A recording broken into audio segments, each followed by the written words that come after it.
মনে হচ্ছে না যে জল না জমিয়ে থামবে বলে। কি জোরে বৃষ্টি হচ্ছে, বড় বড় ফোঁটা।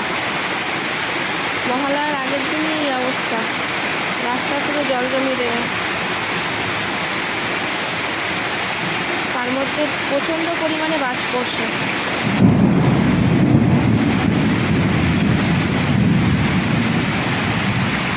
শিব যদি এত মা দুর্গাকে ভয় দেখায়, মা দুর্গা কী করে বাপের বাড়ি আসবে কে জানে। সে দেখো, বাপের বাড়ি যেও না, কলকাতায় খুব বাজে ব্যাপার এখন চলছে। কলকাতার অবস্থা খুব খারাপ। তুমি আর মরতে নেব না, তুমি এখানেই থাকো, আমার কাছেই তুমি ভালো আছো, তাই তো মা? এইসব বলে উল্টোপাল্টা বোঝানোর চেষ্টা করছে।